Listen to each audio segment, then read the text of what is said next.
Everyone, welcome to Pepcoding. तो हमारा नया सवाल है middle of a link list. इसमें हमें क्या करना है, हमें एक लिस्ट दी गई है, लिंक लिस्ट। हमें उस लिस्ट की मिड नोड रिटर्न करनी है। तो उसके लिए हम क्या करेंगे, अब यहाँ पे देखो, यहाँ पे लिखा हुआ है कि अगर हमारी जो मिड नोड है वो 2 है तो हमें पहली वाली रिटर्न करनी है। अब इसका मतलब क्या है कि जैसे ये हमारी लिस्ट है ना, इस लिस्ट में हमारे पास में मिड नोड क्या है, 4। तो हम यहाँ से तो डायरेक्ट 4 रिटर्न कर देंगे, लेकिन ये वाली जो लिस्ट है इसमें हमारे पास में 2 मिड नोड हैं, क्योंकि ये ऑड नंबर है। तो ऑड नंबर के लिए तो, सॉरी, इवन नंबर है। इवन नंबर के लिए हम बिल्कुल मिड वाली नोड कहाँ से लाएं। इवन नंबर के लिए 3 और 4, ये 2 है, तो हमें कहाँ से रिटर्न करना है, हमें 3 से रिटर्न करना है। ठीक है, ये हमारी ऑड नंबर के लिए थी तो हमने 4 से रिटर्न कर दिया, 4 हमारी मिड नोड हो गई। और जब हम इवन नंबर की लिस्ट पे थे, जिसमें इवन नंबर की नोड्स थी, वहां पे हमारे पास में 2 मिड नोड थी, 3 और 4। तो हम फर्स्ट वाली जो मिड नोड है वहां से रिटर्न करेंगे। तो एक बार हम ओपन बोर्ड पे देख लेते हैं क्या मतलब है मेरा। दोनों कंडीशन देखते हैं। पहले हम चेक कर रहे हैं और नंबर ऑफ नोड्स के लिए 1 2 3 4।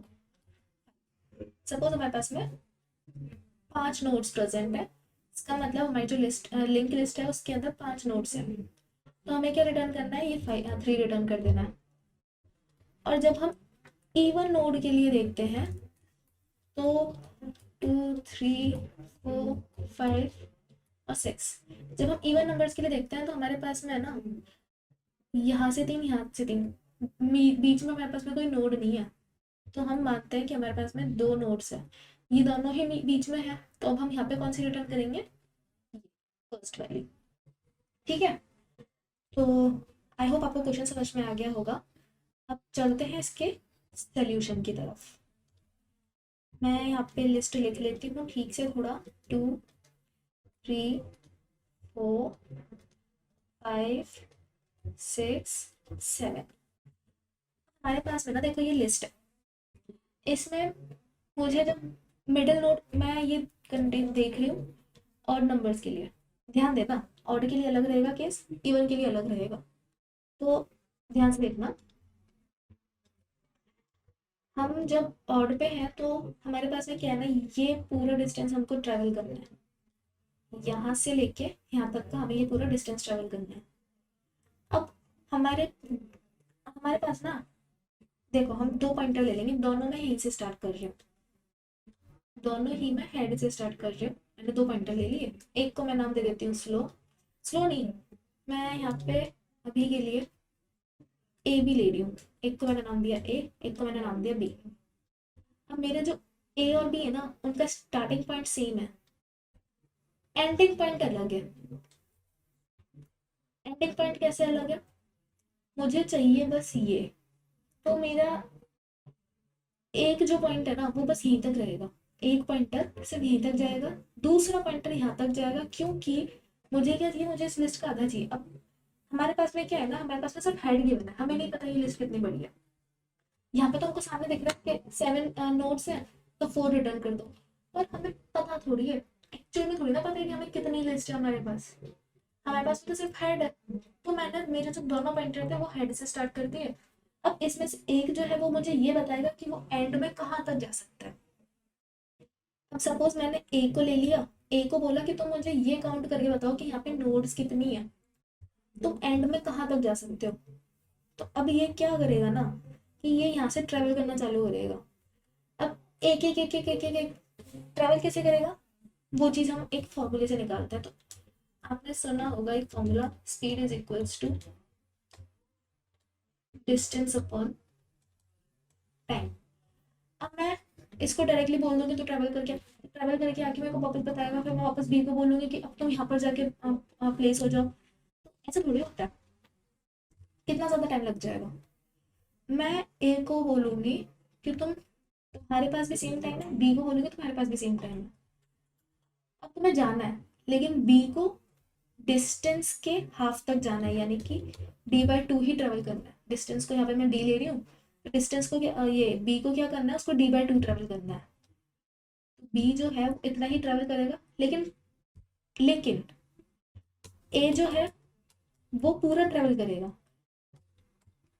अब यहाँ पे क्या होगा ना, time taken by A, time taken by B, time taken by B जो है वो डबल हो जाएगा। क्यों? सबसे पहले तो ये देखो कि हमारे पास में जो वो टाइम है वो दोनों के लिए बराबर है। हमारा ए भी टी टाइम में ट्रेवल कर रहा है और बी भी टी टाइम में ही ट्रेवल करेगा, क्योंकि हम दोनों को साथ में चला रहा है। जब उन्होंने साथ में चालू किया है तो हमको उनको साथ में ही खत्म करना है। जितना टाइम ए ने यहाँ तक जाने के लिए लिया उतने टाइम में बी को यहाँ पहुँचना है, तो यहाँ पहुँचने में बी को जितना टाइम लगेगा, जित यहाँ तक पहुँचने के लिए बी को जो स्पीड चाहिए, ए को यहाँ पे पहुँचने के लिए और बी को यहाँ पहुँचने के लिए जो स्पीड चाहिए हमें वो निकालनी है। तो time taken by A will be equals to time taken by B will be equals to T. ठीक है, तो ए जो है वो हो गया d/t है, और b जो है वो हो गया d/2tv, time taken by b by 2, because वो डिस्टेंस अपॉन 2 तक ही ट्रेवल करेगा। हाँ, अब हमें पता है upon T A is equals to D upon 2tv। अब मैं इसको क्या ऐसे नहीं लिख सकती, क्या मैं इसको यहाँ पे स्पीड लिख सकती हूँ? ये स्पीड ही तो यहाँ पे ए और बी थोड़ी है, यहाँ पे तो स्पीड है ना, ये speed taken by A, speed taken by B. अब मैं क्या करूँगी कि मैं ये वाले स्टेप पे आने से पहले मेरे को निकालना है टाइम, मुझे स्पीड निकालनी है, सॉरी। ठीक है, टाइम निकालना है, तो मैंने टाइम ले लिया टी ऑफ ए, और यहाँ पर आ जाएगा क्या, speed of A, speed by A, मतलब ए की क्या स्पीड रहेगी, और ऐसे ही बी को कितना टाइम लगा, D upon 2 S B, sorry S B. अब आगे जाके क्या, ये दोनों इक्वल तो है ही, क्योंकि दोनों के पास में डिस्टेंस बी के पास में हाफ है, टाइम दोनों सेम ही ले रहे हैं ना, दोनों ने सेम टाइम लिया। मैंने टाइम के ऊपर निकाला ना, ए के पास भी उतना ही टाइम है, बी के पास भी उतना ही टाइम है, तो टाइम सेम है, तो इसका मतलब ये दोनों इक्वल है एक दूसरे के। 2 एस बी, डी से डी कैंसिल हो जाएगा सेम डिस्टेंस से, तो यहाँ पे मेरे पास फॉर्मूला क्या निकला, S A is equals to 2 S B, है ना। अब 2 एस बी का मतलब क्या है कि ए जिस स्पीड से चलेगा, ए अगर बी की डबल स्पीड से चलेगा ना, तब दोनों सेम टाइम पे पहुंच पाएंगे। इसका मतलब समझ रहे हो? अगर हाल फिलहाल, मैं कलर चेंज कर लेती हूँ पेन का, अगर हाल, क्योंकि दोनों सेम ए और बी दोनों यहीं से स्टार्ट हुए थे, जब बी यहाँ पहुंचेगा तब ए को यहाँ पहुंचना पड़ेगा, फिर जब बी यहाँ पहुंचेगा तो ए को यहाँ पहुंचना पड़ेगा, फिर जब बी यहाँ पहुंचा तो ए तब तक यहाँ पहुंच चुका होगा, और ए के नेक्स्ट में जब नल आ गया है, इसका मतलब आगे कुछ भी नहीं प्रेजेंट, आगे कुछ भी नहीं प्रेजेंट, बी मेरा यहाँ पर आ गया, बी यहाँ से यहाँ आ गया था, ए यहाँ पे पहुंच चुका है, मुझे यही तो रिटर्न करना था, ये मेरी मिड नोड है। तो ऑर्डर के लिए तो ये मेरा केस बिल्कुल सही हो गया, मैंने जो फॉर्मूला निकाला कि S A is equals to S B, ये मेरा 2 एस बी, ये मेरा फॉर्मूला बिल्कुल सही हो गया। अब इवन के लिए चेक कर लेते हैं, 1 2 3 4 5 6, इवन के लिए देख लेते हैं। मेरा ए भी यहीं था, बी भी यहीं था, जब मेरा बी यहाँ पे पहुंचा तो मेरा ए यहाँ पे था, जब मेरा बी यहाँ पे पहुंचा तो मेरा ए यहाँ पे आ गया, फिर जब मेरा बी यहाँ पे पहुंचा तो ए चला गया बाहर, ए को बाहर जाना ही नहीं था। ए को बाहर क्यों नहीं जाना था, क्योंकि अगर ए बाहर चला गया इसका मतलब मेरा बी यहाँ पर आ गया। अच्छा, मेरा बी यहाँ पर आ गया, मेरी मिड नोड तो ये थी, तो यहाँ पर आके तो मेरी कंडीशन फॉल्स हो जाएगी। तो मैं क्या करूँगी, मैं एक स्टेप पहले रुक जाऊंगी, मैं ए को आगे जाने ही नहीं दूंगी। अब यहाँ के लिए देखो, यहाँ पे हमने हाँ हाँ, यहाँ पे हमने ए को चला तो हम क्या रहे हैं, हम ए को बोल रहे हैं कि तुम ए के नेक्स्ट के भी नेक्स्ट में चले जाओ, मतलब ए का नेक्स्ट था ये, इसके भी नेक्स्ट में चले जाओ, फिर इसके नेक्स्ट में नहीं इसके नेक्स्ट में जाओ, मतलब इसके नेक्स्ट में नहीं इसके नेक्स्ट में जाओ, फिर इसके नेक्स्ट में नहीं जाना, डायरेक्ट इसके नेक्स्ट में जाना है। तो यहाँ पर आ गया ए। अब बी मेरा ऐसे ही चल रहा था कि बी इसके नेक्स्ट अपने नेक्स्ट में, फिर अपने नेक्स्ट में, फिर अपने नेक्स्ट में जा रहा था। लेकिन इस केस में क्या होगा, इस केस में भी यही होगा, बस इस केस में क्या होगा ना कि ए यहाँ पे जाके नहीं रुकेगा, ए यहाँ पर आके रुकेगा, क्योंकि यहाँ पर आने के बाद में ए यहाँ पे जाएगा सीधा, यहाँ पे नहीं जा सकता। तो हम क्या करेंगे, हमने वहां पे देखा कि वहां पे तो हमारा जो ए है वो बिल्कुल यहाँ पर आके रुक रहा है, इसका मतलब ए जहाँ पे रुक रहा है उसके नेक्स्ट में क्या आ चुका है, उसके नेक्स्ट में आ चुका है नल। तो ऑड केस में मैं ये देखूंगी कि जब तक मेरा जो ए का नेक्स्ट है वो नल नहीं हो जाता तब तक मुझे वो लूप चलाना है। और इवन केस के लिए मैं क्या देखूंगी कि इवन केस के लिए जब तक मेरे ए के नेक्स्ट का नेक्स्ट नल नहीं हो जाता, ए के नेक्स्ट का नेक्स्ट नल नहीं हो जाता, तब तक मुझे ये लूप चलाना है। तो ये मेरे लूप की कंडीशन हो जाएगी, और ये मेरे लूप की कंडीशन हो जाएगी। तो मैंने कंडीशन पहले ही डिस्कस कर लिया, ठीक है। अब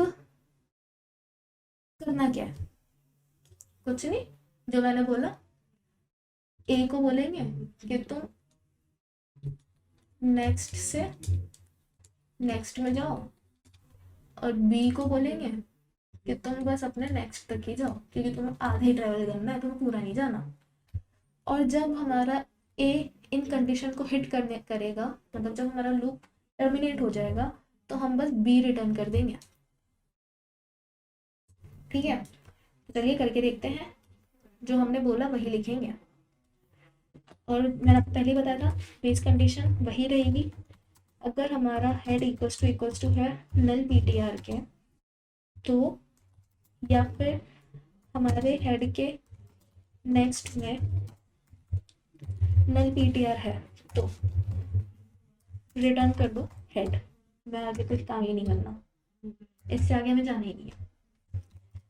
अगर ऐसा कुछ नहीं है तो हम एक नोड बना लेंगे स्लो नाम से।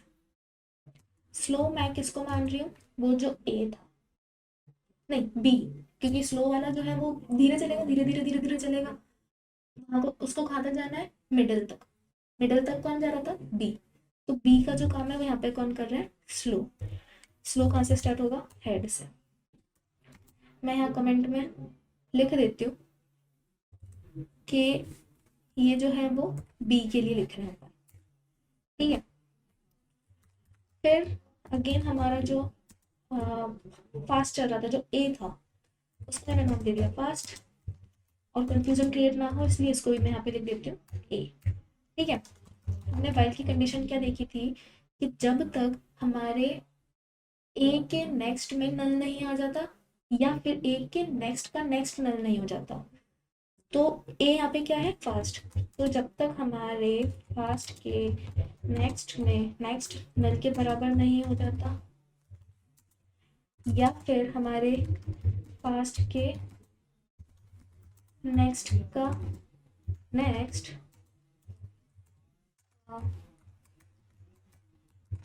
नल नहीं हो जाता, नल पीटीआर, तब हमें कुछ काम करना है। कुछ काम में क्या करना है, हमें बस स्लो को बढ़ाना ही तो है, स्लो को थोड़ा धीरे धीरे बढ़ाना है। स्लो एक एक स्टेप लेगा, और हमारा जो फास्ट है वो दो दो स्टेप लेगा, नेक्स्ट के नेक्स्ट में चला जाएगा, ठीक है। अब हम रिटर्न क्या कर देंगे, हम रिटर्न करेंगे स्लो, क्योंकि जब हमारा फास्ट एंड में होगा तब हमारा जो स्लो है वो मिडिल नोड को पॉइंट कर रहा होगा। बस इतना सही करना था हमको। तो रन करके देखते हैं क्या ये रन हो रहा है।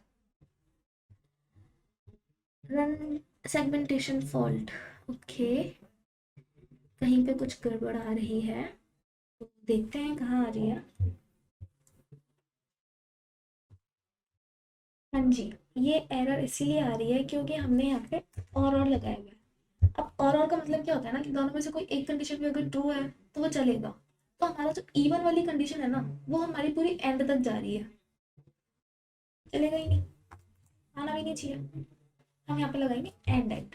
अब इसको रन करके देखते हैं, एक्सेप्ट हो गया है, और सबमिट करके देखते हैं क्या ये सही आ रहा है। और हाँ जी, बिल्कुल करेक्ट आंसर आ रहा है, तो इसका मतलब हमारा कोड बिल्कुल सही है। और समझ में तो आपको आ ही गया होगा। अगर नहीं आया है तो दोबारा से वीडियो देखिए, दोबारा से कोशिश कीजिए, ट्राई रन करके देखिए, ज़रूर आएगा। मिलते हैं फिर नेक्स्ट क्वेश्चन में, तब तक के लिए tata bye bye and thank you so much.